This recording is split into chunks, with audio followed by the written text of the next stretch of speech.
नवनीलनीरजसुन्दरं पटपीतमानहु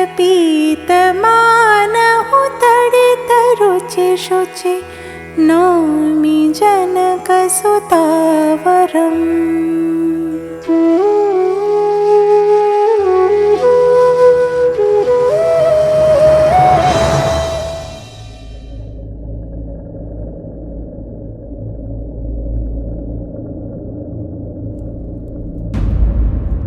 कुश, श्री राम के चरण स्पर्श करने के लिए इससे अच्छा अवसर नहीं मिलेगा हमें। चरण स्पर्श करे या स्पर्धा? कुमारों,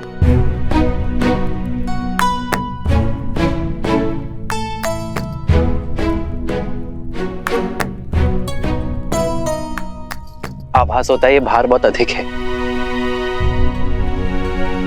लाइए मैं सहायता कर देता हूँ। नहीं नहीं नहीं, हम स्वयं ले जाएंगे, प्रतिदिन का कार्य है भद्र।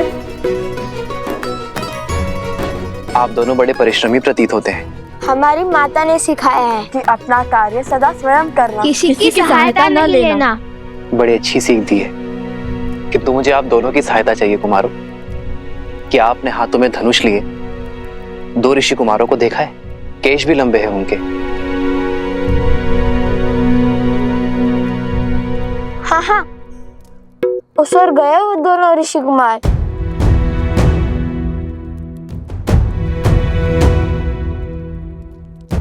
धन्यवाद। अपने पिता के चरण स्पर्श करके आशीर्वाद लेना हमारे पुत्रों की नियति में नहीं, किंतु ये पुष्प वो दोनों ही लेकर आए हैं आर्य। इसमें उनका स्पर्श है, स्वीकार कीजिए।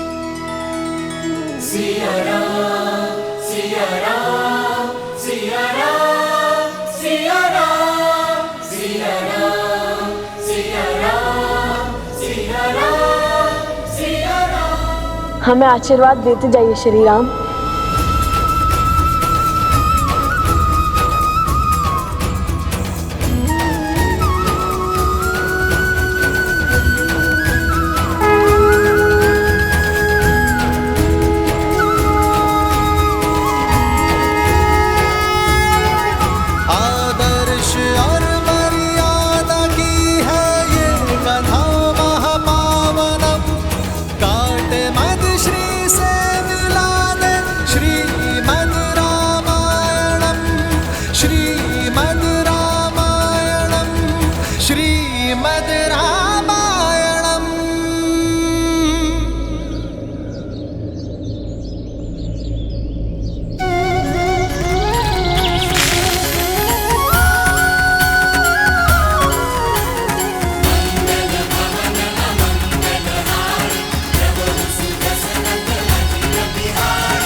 प्रसन्न रहो।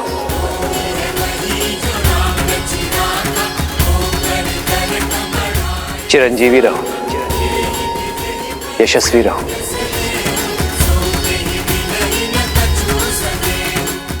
ये कैसा अद्भुत आभास है। अब तक जिस मन को चिंता घेरी हुई थी, अब वो अचानक आनंदमय कैसे हो गया। कैसा शुभ संकेत है ये।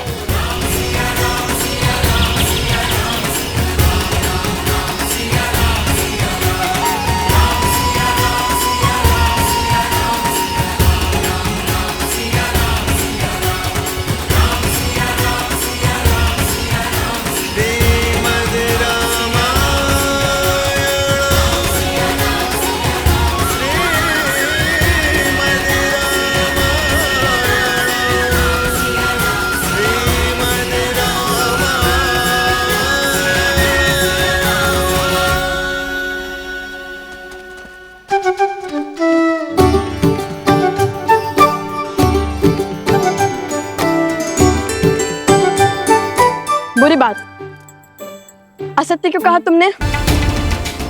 आज जो धनुर्धारी इस जल के स्रोत को रोक पाएगा वही वास्तव में महान कहलाएगा, और इस चरण का विजेता भी।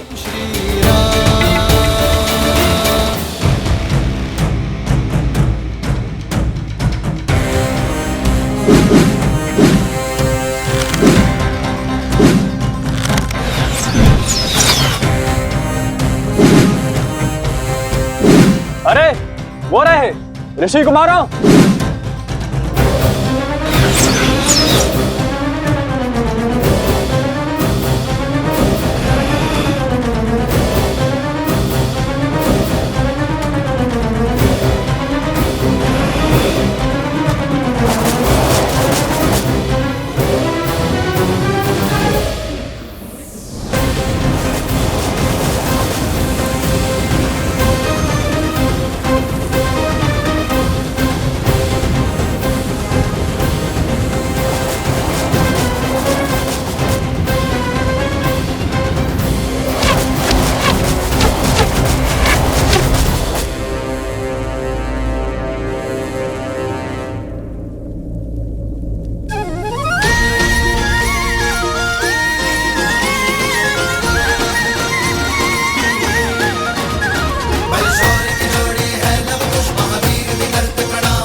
अद्भुत अद्भुत क्षमता है इन बालकों में, और वो भी ऋषि कुमार।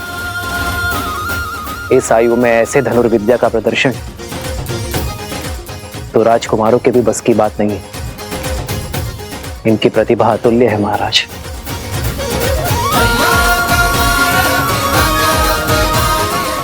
अरे रुको,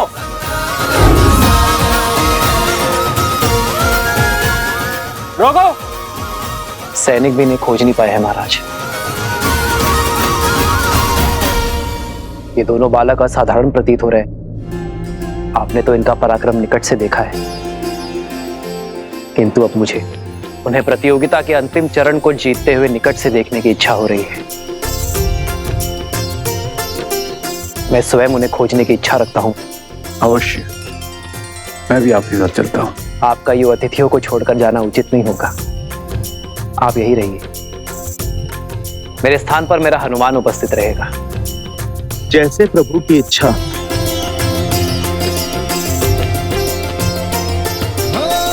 मंगल भवन मंगल हारी, द्रवहु सुदशरथ अजर बिहारी।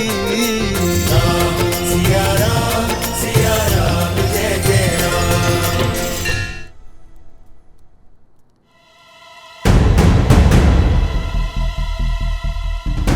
कुश, चलो प्रतियोगिता क्षेत्र के तनिक निकट चलते हैं। अब यहाँ सब हमारी खोज में लग जाएंगे।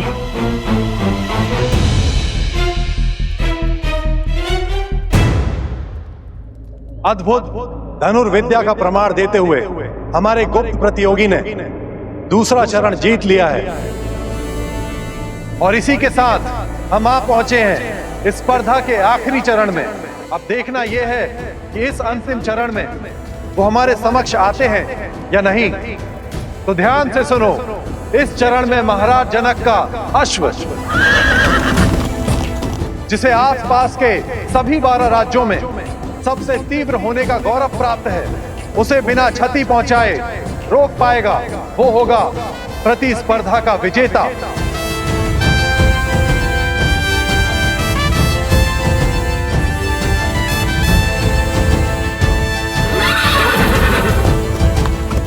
ये तो सच में असंभव है। भैया, अश्व के आसपास बाणों का घेरा बनाने से कोई लाभ ही नहीं होगा। वो एक छलांग में उसे पार कर लेगा। यहाँ से तो सब असंभव लगता है। अश्व भी दिखाई नहीं दे रहा है, और प्रतियोगिता क्षेत्र तो उस और है ना। चलो उस वृक्ष पर चढ़ के देखते हैं, कदाचित कोई मार्ग दिखे।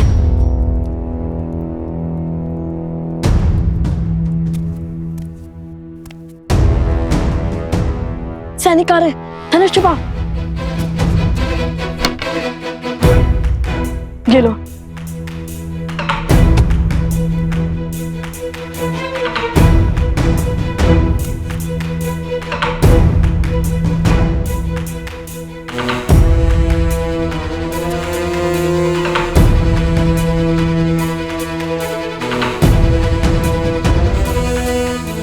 ये तो अयोध्या के सैनिक हैं। इतने सैनिक मिलकर उन दो बालकों को नहीं खोज पा रहे हैं। शीघ्र ही हमें उन दोनों को महाराज के समक्ष ससम्मान प्रस्तुत करना होगा। लगता है पूरी मिथिला और अयोध्या मिलकर हमें खोजने में जुट गई है। वो देखो, मिथिला के सैनिक जिन्हें हमने माटी में स्नान करवाया था।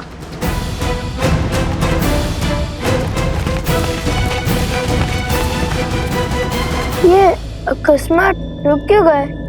लगता है राजघराने से कोई आ रहा है।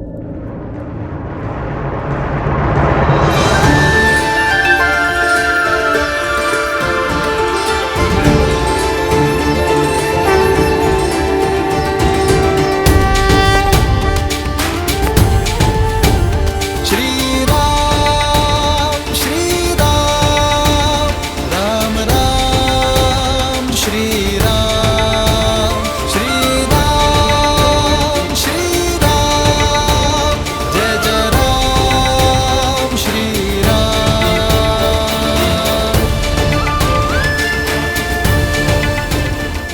अंततः भक्त को भगवान के दर्शन मिल ही गए।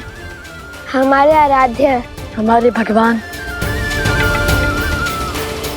बिल्कुल वैसे ही जैसे सीता मैया ने विभीषण जी को बताया था।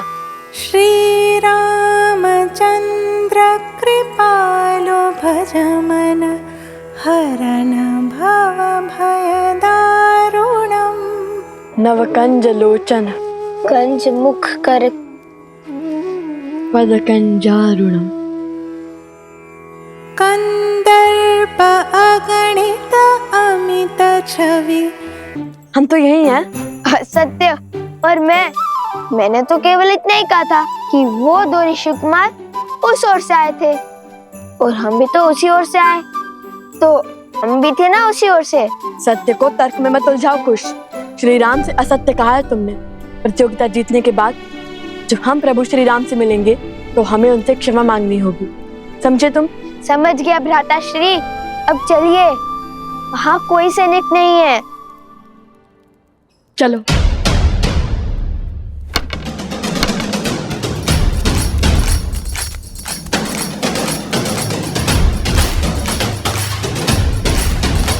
भैया, अब तो अंतिम स्पर्धा बची है। उसके बाद छुपने छुपाने के खेल से मुक्ति मिल जाएगी।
सावधान, अश्व को क्षति नहीं पहुंचनी चाहिए। जानता हूं, मैं तो केवल इसे भयभीत कर रहा था।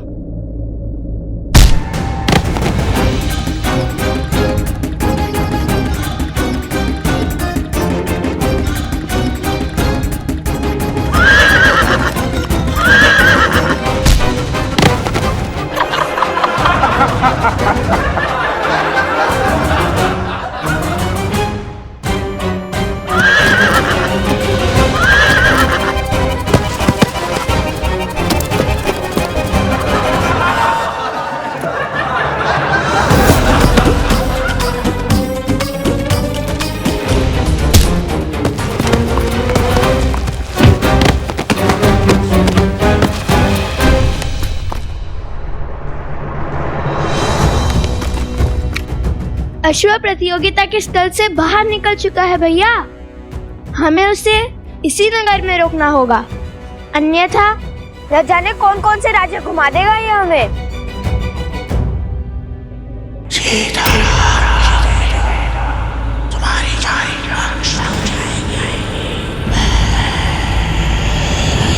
ये किस राक्षसी शक्ति का आभास हुआ मुझे?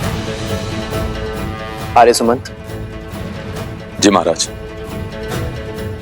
आप सैनिकों को लेकर उस ओर जाइए,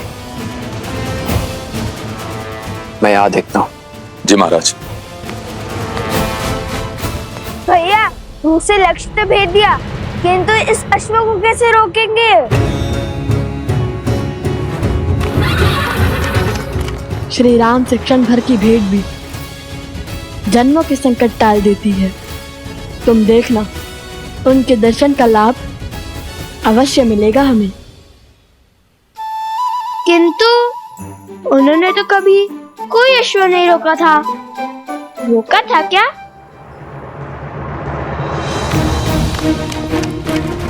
वो देखिए भैया, वो रहा। कुछ सोचिए भैया, कैसे रोके इस अश्व को? यदि हमें मार्ग नहीं दिख रहा तो हम उसके मार्ग का अवरोध बन जाएंगे। सज्जो कुछ फिर विचार कर लीजिए भैया, मुझे तो ये बड़ा क्रोधित लग रहा है। सोचो कुछ, श्री राम ने क्या कहा था? उन्होंने तो कहा था प्रसन्न रहो, संतुष्ट रहो और चिरंजीवी रहो। किंतु इस अश्व को पकड़ने में क्या संतुष्टि, क्या प्रसन्नता होगी भैया? प्राणी प्रसन्न और संतुष्ट कब होता है? मैं तो तब संतुष्ट रहता हूँ जब मेरा पेट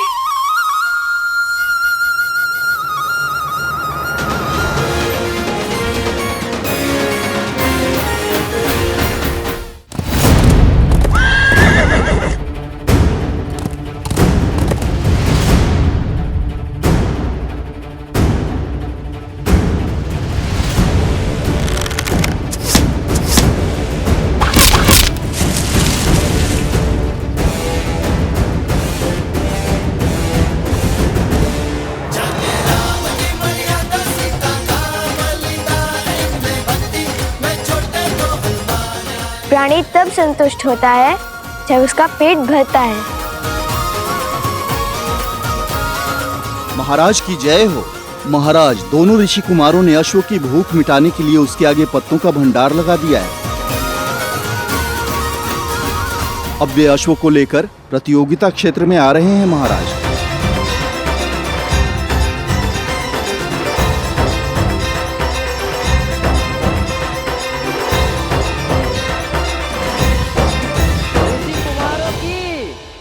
ऋषि कुमारों की लगता है तुम्हारे मित्र स्पर्धा जीत गए हैं। समय आ गया है जब उस प्रतियोगिता क्षेत्र में उन्हें पुरस्कार मिल रहा होगा। तब पूरे नगर के समक्ष तुम्हें उन्हें जीवन का सबसे बड़ा आघात देना होगा। संसार को बताना होगा कि लव कुश सीता के पुत्र है। जो सत्य देवी सीता ने संसार से छुपाए, स्वयं भगवान वाल्मीकि भी जिसे उजागर नहीं करना चाहते, वो आप क्यों सबके सामने लाना चाहते हैं? क्या मिलेगा आपको माता सीता और लव कुश को दुख पहुंचाकर? जिज्ञासा, ये सत्य जब सामने आएगा तो संसार में विविध प्रकार के विचारों का जन्म होगा। कोई राम से इसलिए घृणा करेगा क्योंकि उसने अपनी गर्भवती पत्नी का त्याग किया। कोई सीता पर संदेह करेगा। मैं कुछ नहीं कहूंगा, चाहे तो आप मेरे सर के टुकड़े टुकड़े कर दे। लगता है मुझे अपनी मायावी शक्तियों से ही तुमसे अपनी बात मनवानी पड़ेगी।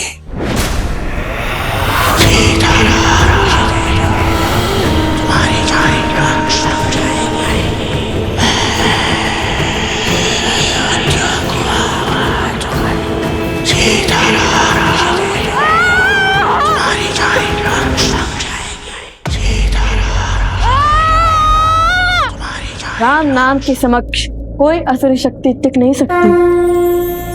राम राम राम राम राम राम राम राम राम राम मौन हो जाओ मूर्ख बालक। राम राम